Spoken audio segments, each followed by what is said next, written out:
Good morning, everybody. How are you? Good to see you bright and early on this Monday morning. As you know, this week marks the first 100 days of the Trump presidency, and President Trump's first 100 days have undoubtedly been the most monumental and historic of any administration in American history. President Trump has already delivered on hundreds of promises he made to the American people, and we will continue to talk about all of them throughout this week.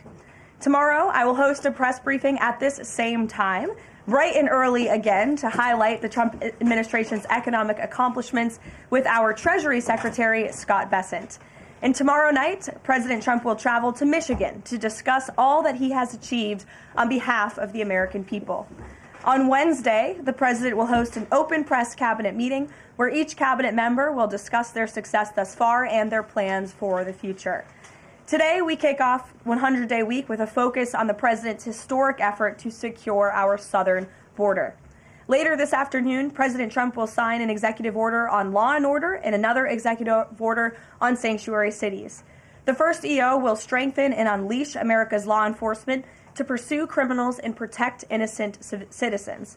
The second EO is centered around protecting American communities from criminal aliens, and it will direct the Attorney General and Secretary of Homeland Security to publish a list of state and local jurisdictions that obstruct the enforcement of federal immigration laws.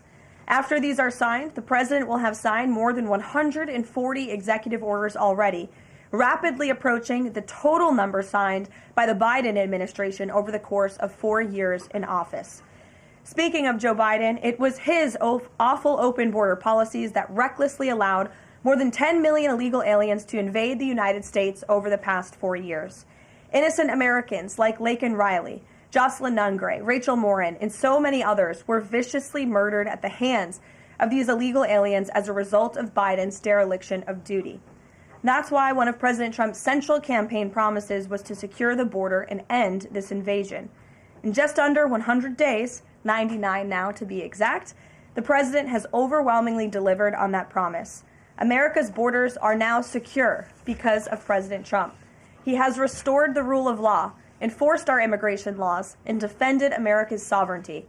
The president immediately declared a national emergency on the southern border, deployed the U.S. military and Border Patrol to repel the invasion, and ended reckless catch-and-release policies. The results have been nothing short of extraordinary.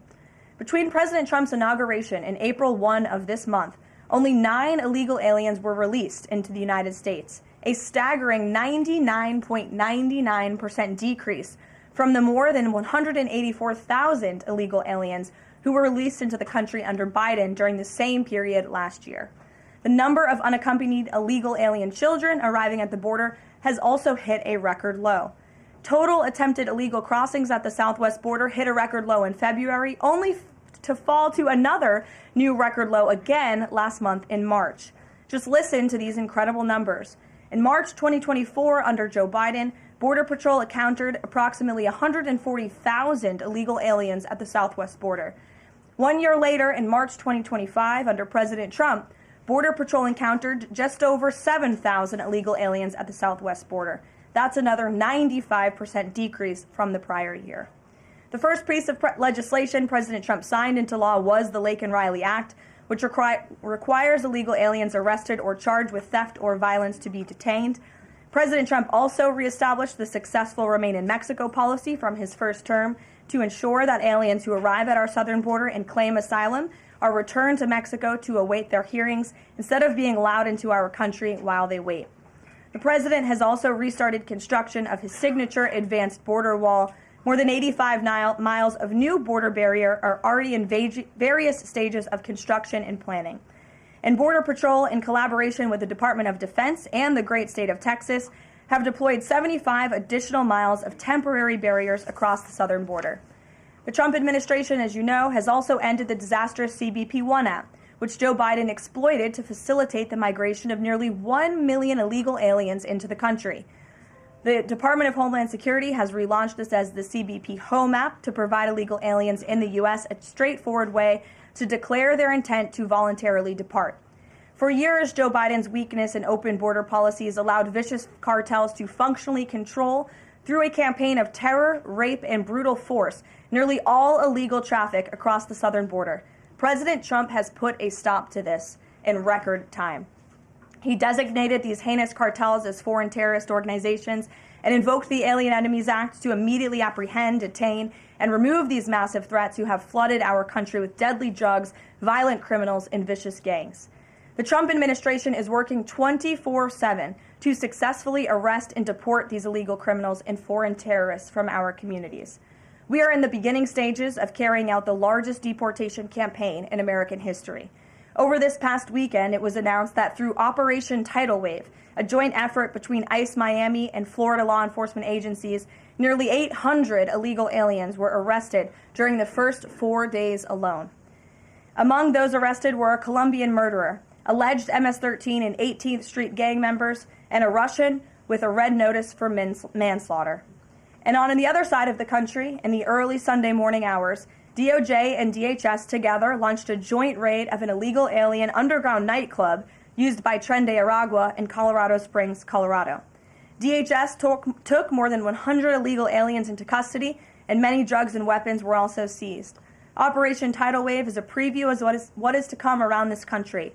Large-scale operations that employ our state and local enforcement partners to get criminal illegal aliens off our streets.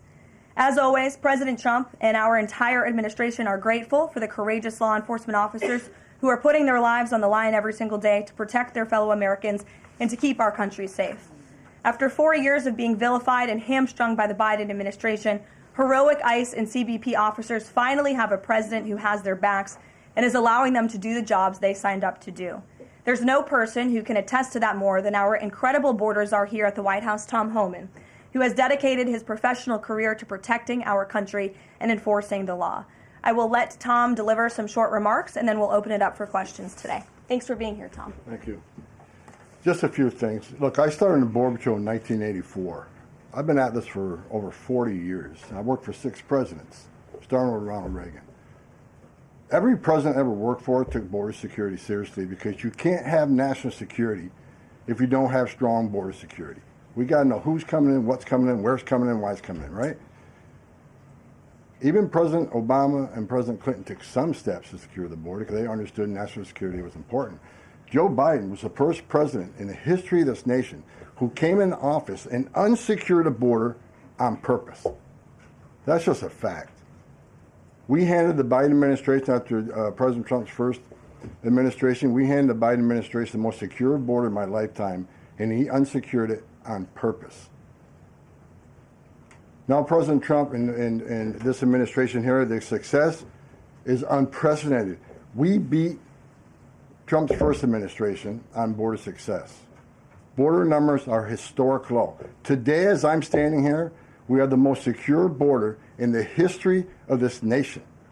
And the numbers prove it. President Trump's policies are saving lives every day. There's been studies done that says 31% of women that make that journey through use of cartels get sexually assaulted. When President Trump has illegal immigration down 96%, when 96% less people are coming, how many women aren't being sexually assaulted by the cartels? How many children aren't dying making that journey? How many women and children aren't being sex trafficked into this nation? How many known suspected terrorists aren't making it into this country? How many pounds of fentanyl isn't getting into this country to kill young Americans? How many women and children aren't sex trafficked? Under Joe Biden, sex trafficking is up 600%.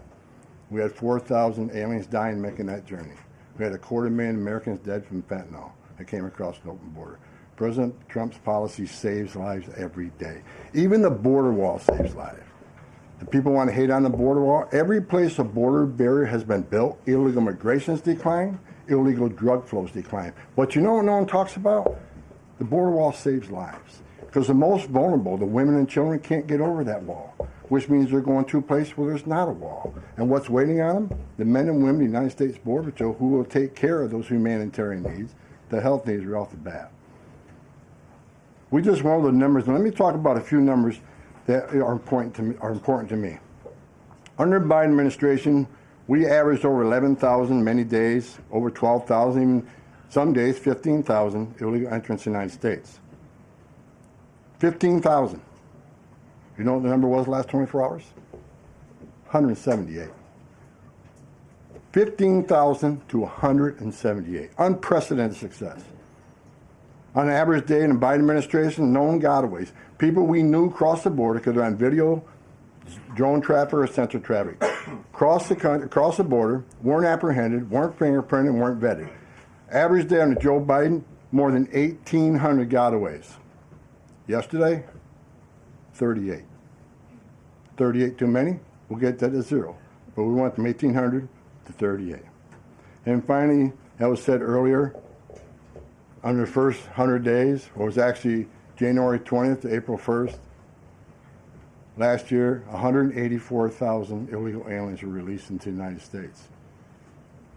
Under this administration, 9. 4 of them were material witnesses in a criminal investigation. We need them here to testify in a serious criminal trial. 4 was extreme medical condition. We couldn't return them because they were in such bad shape. And 1 was a humanitarian issue. This is unprecedented success. The border secure. President Trump saving lives. President Trump has proven no one does this better than President Trump. There is no equal, it's not even close. So God bless the men and women of the Border Patrol. God bless the men and women of ICE who strap a gun to the hip every day, put on a Kevlar vest to not only secure our border and protect our national security, but the ICE agents in the interior, they're removing public safety threats and national security threats every day.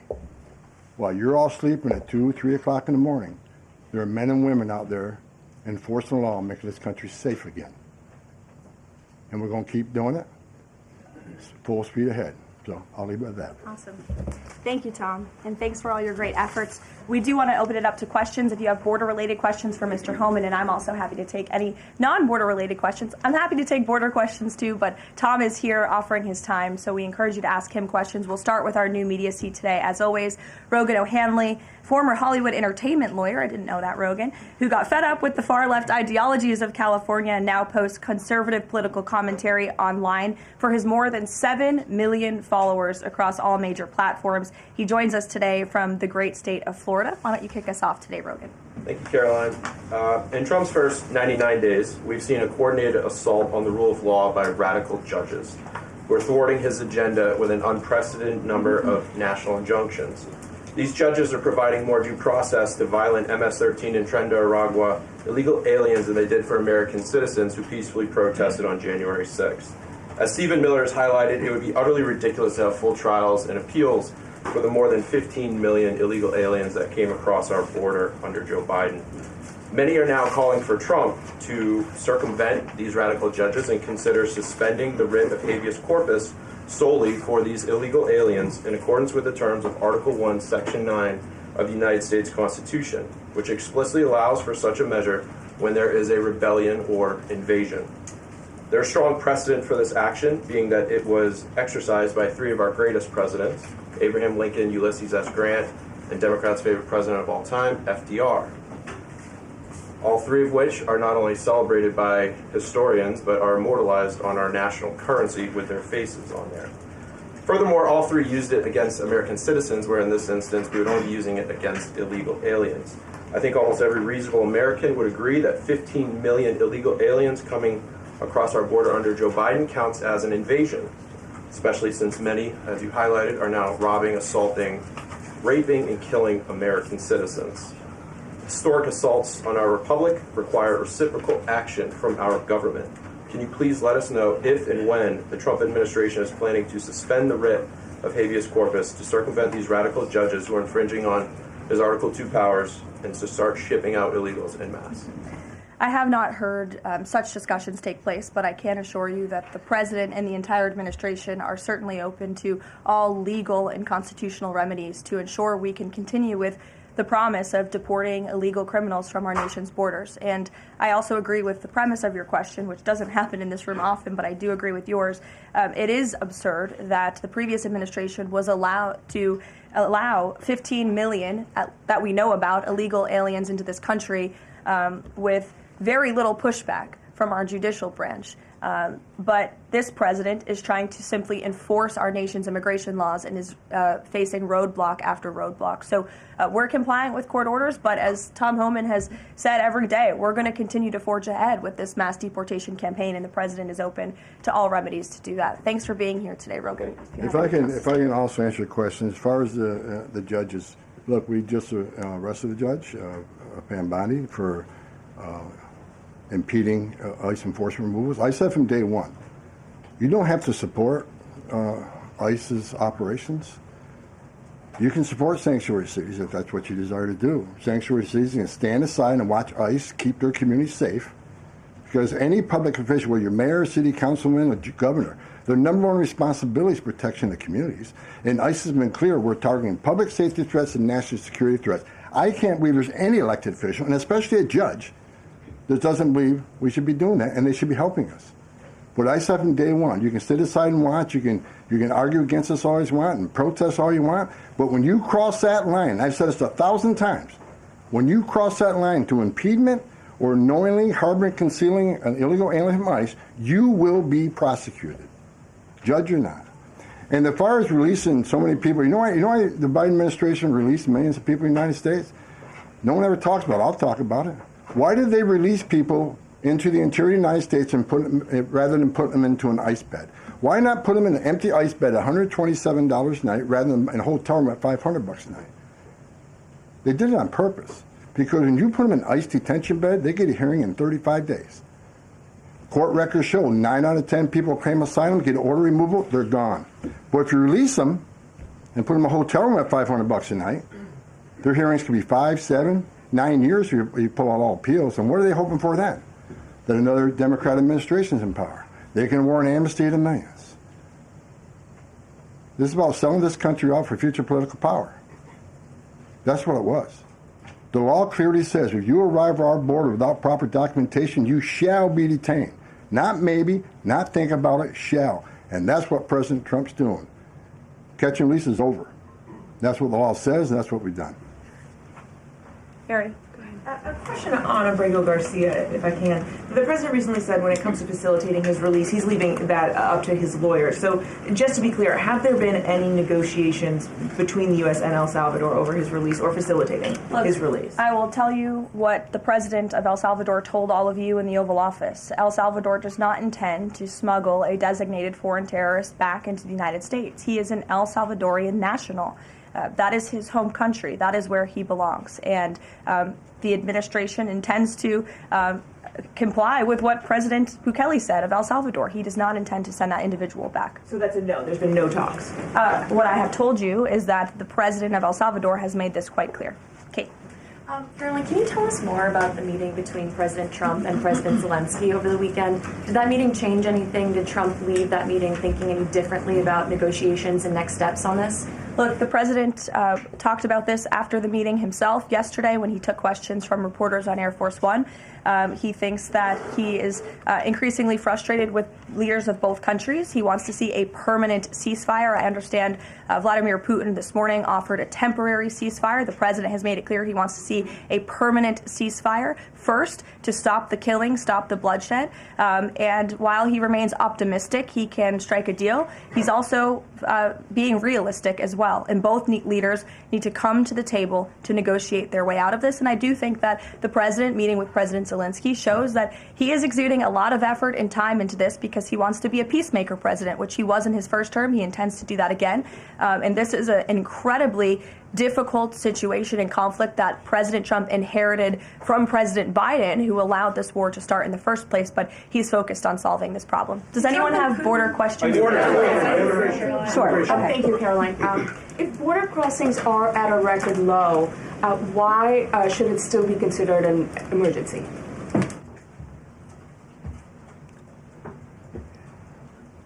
It's because of what has happened on the last administration. We got to ensure that not 1 ounce of fentanyl comes across the border to kill Americans. The president has declared the cartels in Mexico with terrorist organizations, along with MS-13 TDA. They've killed more Americans than every terrorist organization in the world combined. It's an emergency till we shut it down. It's an emergency till the cartels are wiped off the face of this earth. President Trump's committed to saving every life. Now, I just mentioned gotaways 38 yesterday. Who are the gotaways? Where do they come from? We had over 2 million gotaways under Joe Biden's administration. Why did 2 million people pay more to get away? Under the Biden administration, you pay a cartel this amount of money to cross the border. Cartel's job ends at the border. Just turn yourself in a green uniform. Get released in 24 hours. Get a free airline ticket to the city of your choice. Get a free hotel room. Get 3 meals a day. Get free medical care. Get work authorization in 90, 120 days, which is the real reason they came here. Why did 2 million people pay more to get away? Because they didn't want to be vetted. They didn't want to be fingerprinted. We've arrested over 400 people on the terrorist watch list coming across the southern border in 4 years. How many of the 2 million came? How many of the 2 million came from countries sponsoring terror? If you think it's zero, then you're ignorant. This is the biggest national security failure this country's ever seen. This is a border emergency until we end it, end all of it. We're making good strides, but right now it's still an emergency until we shut it down. Go ahead. This is a question for Mr. Homan. Late last week, there were 3 U.S. citizen children who were removed with their mothers who were in the United States illegally. There have been a federal judge in Louisiana who was appointed by President Trump said that he was concerned that there was, quote, no meaningful process.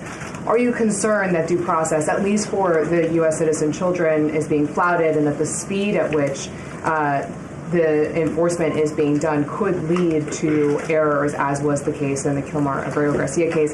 And then also if you could give an update on the deportation numbers under this administration and whether you're pleased with them. First of all, I don't accept the term error in Abreu-Garcia. There was an oversight. There was a withholding order. But things have changed. The facts around the withholding order has changed. He is now a terrorist, which is the withholding order set aside. And the gang he was fearing from being removed to El Salvador no longer exists. So the facts around that case are totally different. I'll let the lawyers litigate that. But as far as the 3 USC kids, I'd said from day one that if you enter this country legally, it's a crime. If you remain in this country legally and you ignore a judge's order about deporting, if you choose to have a U.S. citizen child, knowing you're in this country legally, you put yourself in that position. You put your family in that position. What we did is remove children with their mothers who requested the children depart with them. This was a parental decision. Parenting 101. The mothers made that choice. And I tell you what, if we didn't do it, the story today would be Trump administration separating families again. No, we're keeping families together. So when a parent says, I want my 2-year-old baby to go with me, we made that happen. They weren't deported. We don't deport U.S. citizens.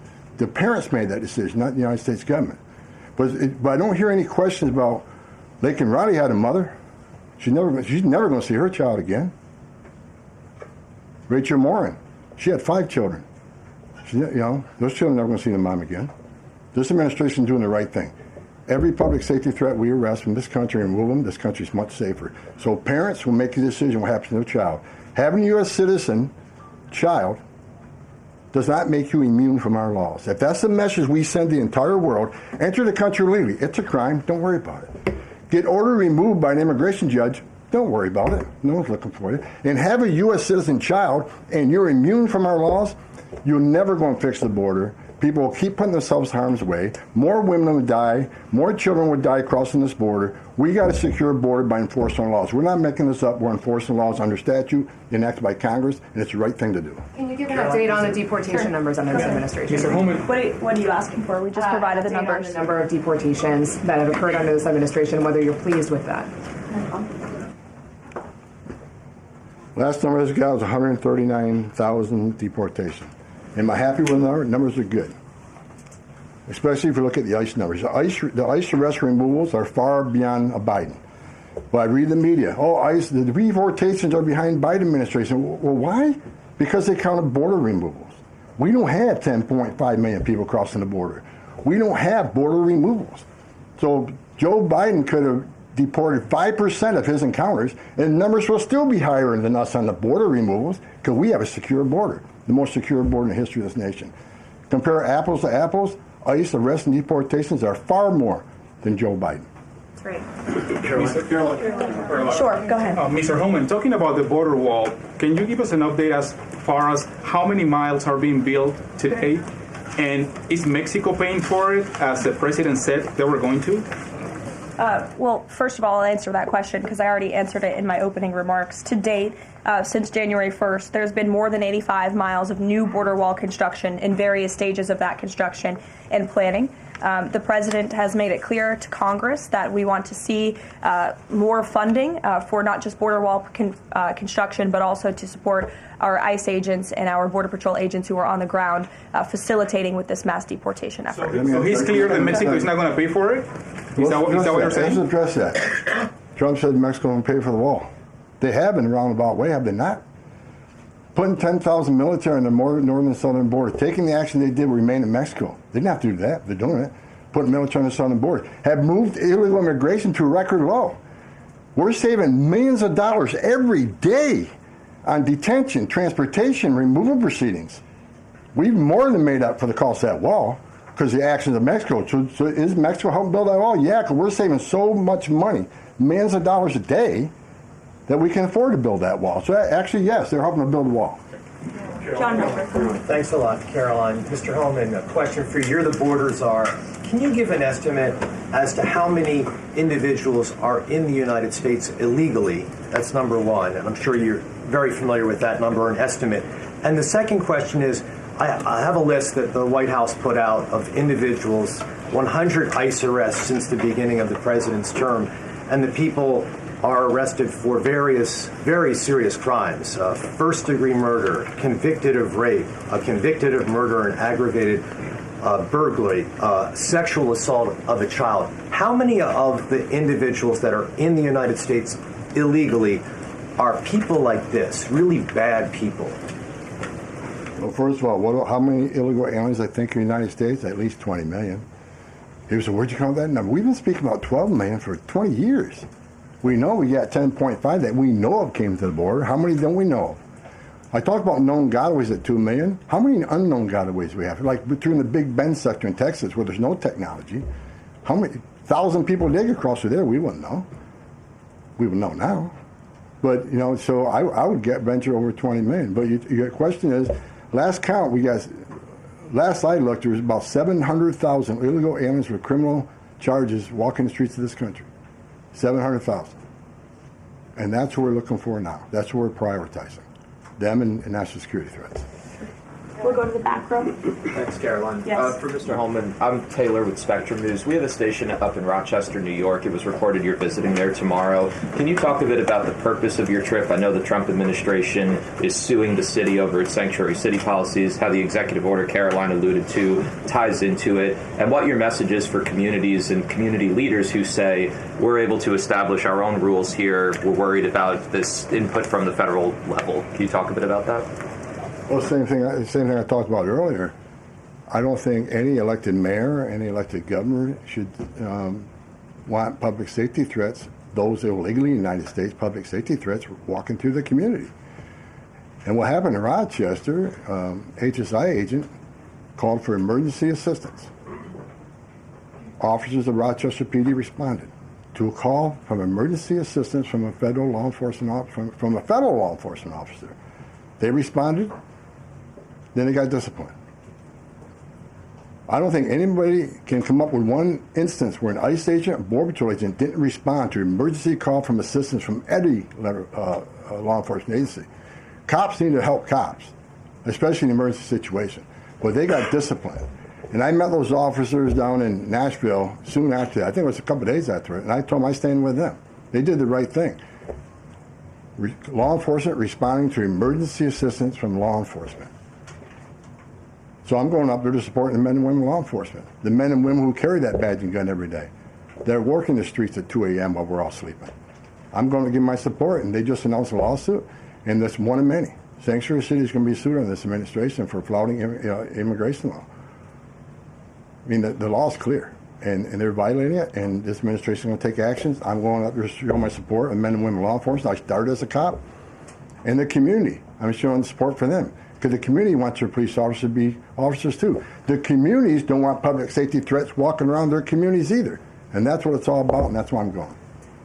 Mr. Holman, how close are you to housing migrants at U.S. DoD facilities like Fort Bliss in Texas? Well, we're already housing at Guantanamo. Port Bliss is being ramped up, so in the very near future. I don't have a timetable because things need to be done, construction needs to be done. We're making sure the facilities are ready to accept. We're making sure the facilities are able to care for the people. They're going to be detained, so I don't know the timeline right now. It changes every day because of various issues, but we're working on it. Are you intending to hold families there, including families with American citizen children? Family residential centers are for families. They're not jails, they're open-air campers built for families, which means they have child psychologists, they have pediatricians. And why family residential centers? Because we want to make sure that child is with a parent. Unlike the last administration who stopped DNA testing, who many investigations of children being smuggled in the country with some that wasn't related to them claiming to be a parent. So we're going to make sure children are with parents.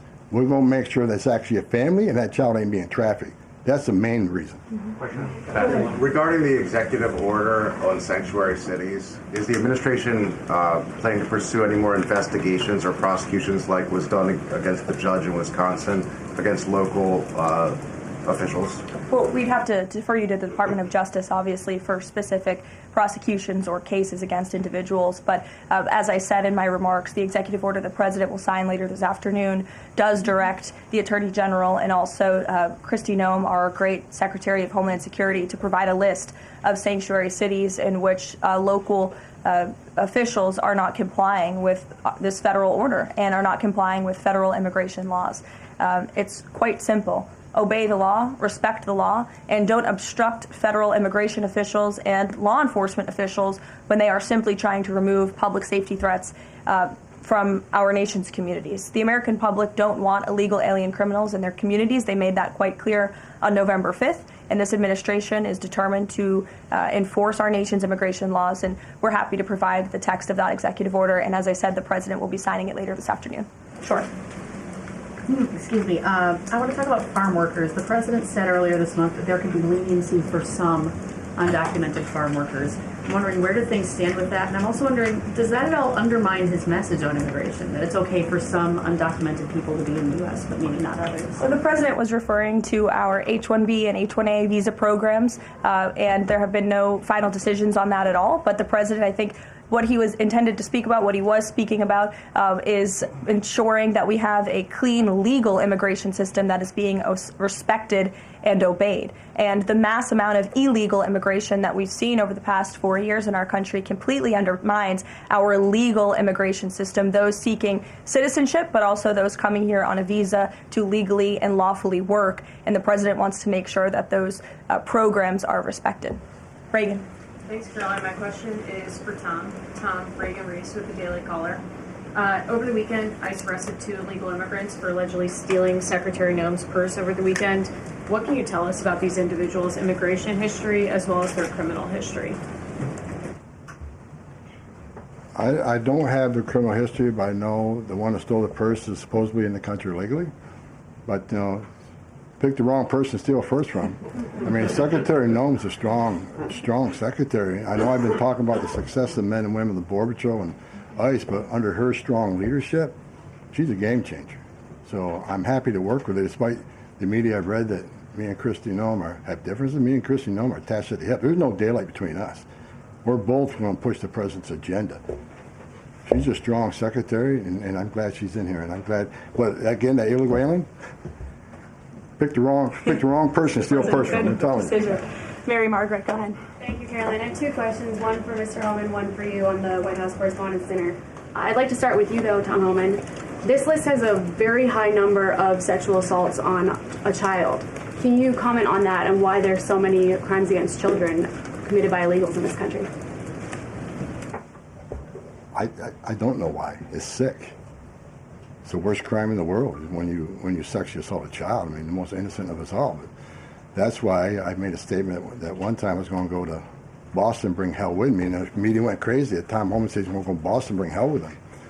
I was going to bring hell to illegal aliens that rape children.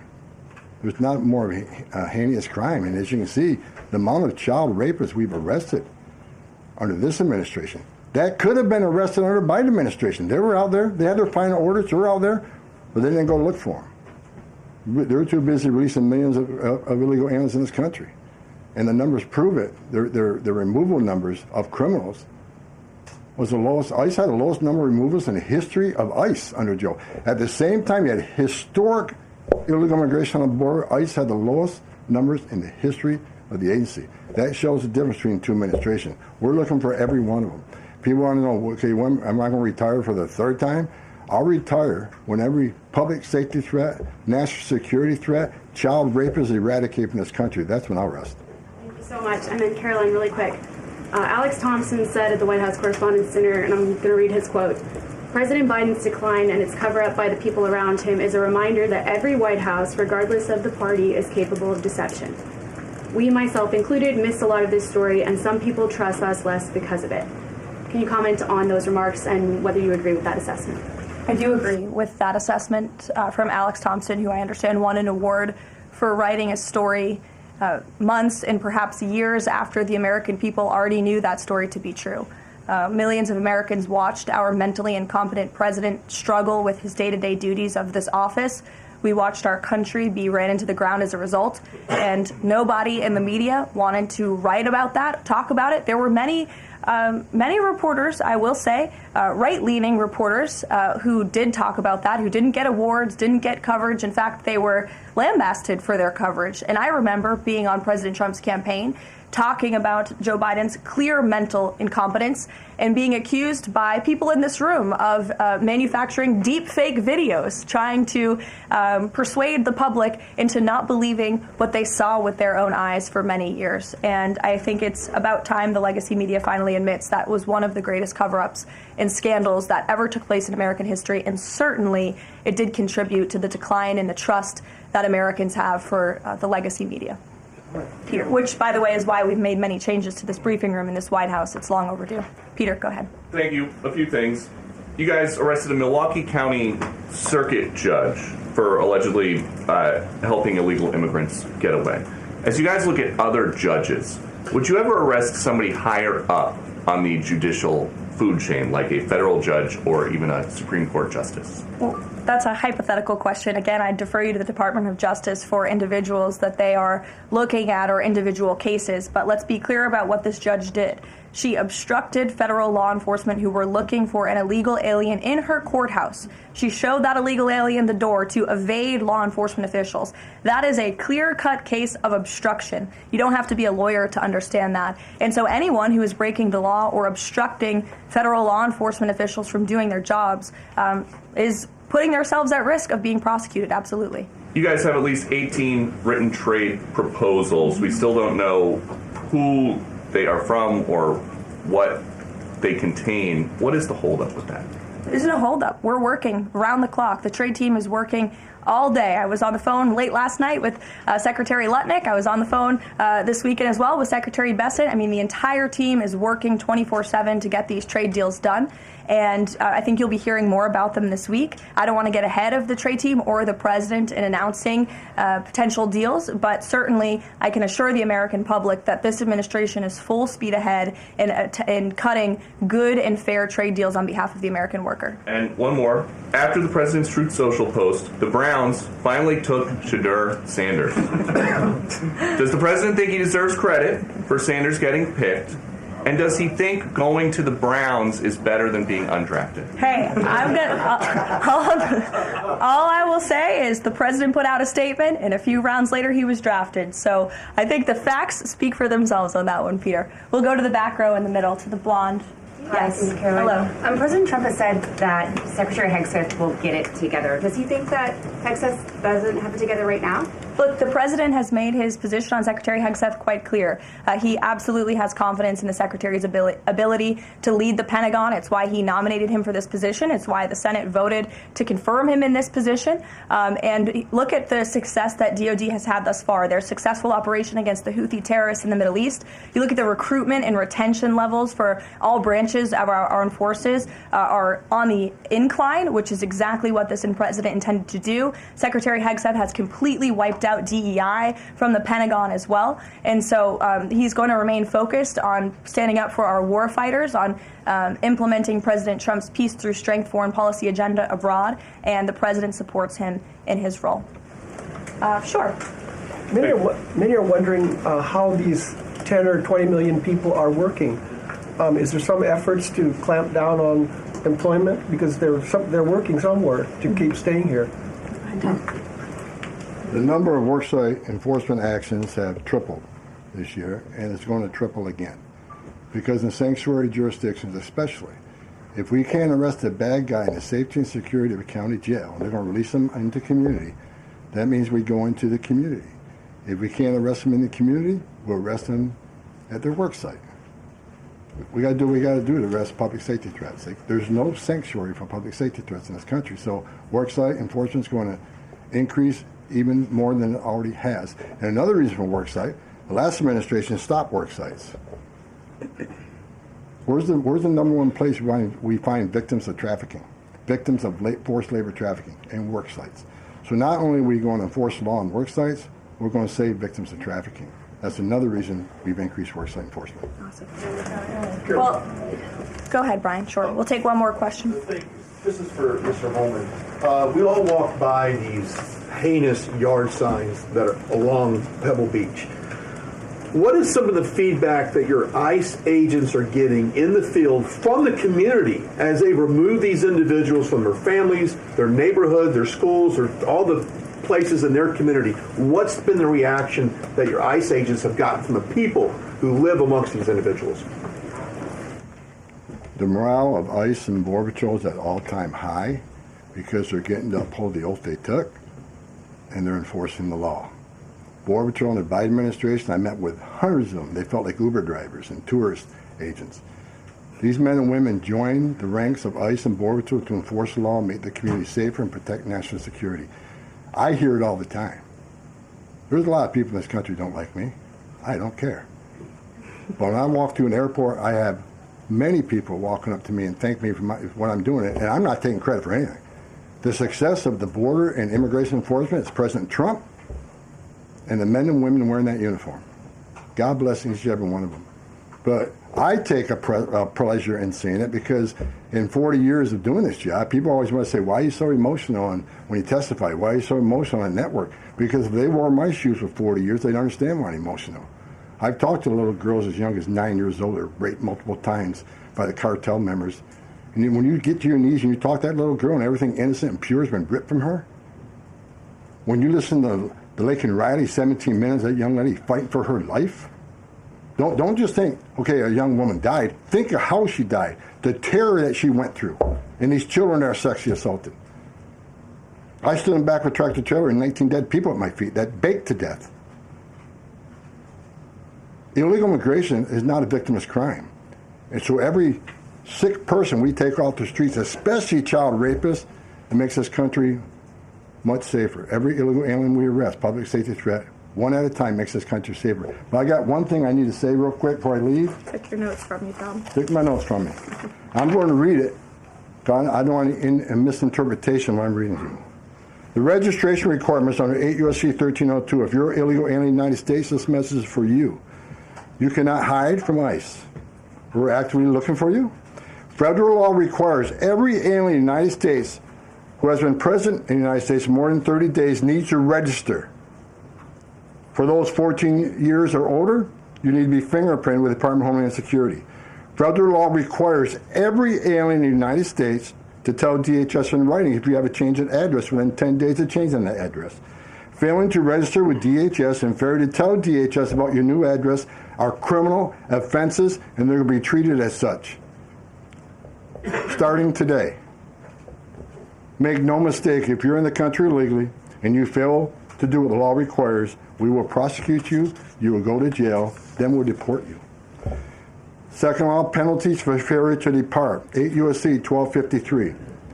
If you're alien inside the United States who has a final order, this message is for you. If you have a final order, the Trump administration is committed to enforcing our immigration laws, especially for those aliens who have received final orders of deportation.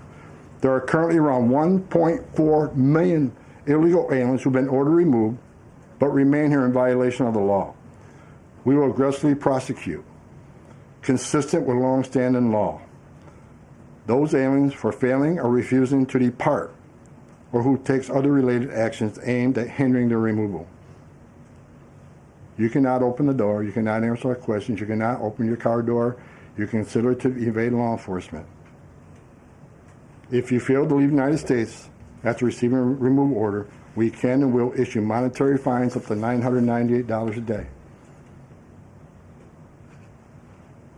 Evading your arrest, knowing you have a final order or removal, is a criminal offense. We will prosecute, then we'll deport you. Get your affairs in order. If you're in the country illegally, work with ICE, go to CBP One Home app, and leave on your own. Because we have to find you, deport you, and prosecute you. You'll have a bar placed on you, and you won't come back to this country. You won't be able to come back on a visitor's visa, a tourist visa. If you have a U.S. citizen child, can't petition for you. If you're in this country, well, you get your affairs in order and work with us and get yourself removed from this country. That's what law requires, and we're going to enforce that law. Awesome. Thank you so much, Tom. You can get back to work now. Look, he's already leaving. He's got a lot to do, a lot of illegal immigrants to deport. But thanks, everyone, for joining us bright and early this morning. As I said at the top, we will do this again tomorrow to talk about the economy, which is another promise made and kept by the president. And I'll be joined by the Secretary of Treasury, Scott Bessent, 8:30 tomorrow morning. Today, the president is welcoming the Super Bowl champions, Philadelphia Eagles. If we have any Philly fans, that will be at 4 o'clock. And then the president will sign those executive orders I spoke of and a few others at 5 p.m. So we'll see you all later. Have a great day. Thanks, Caroline.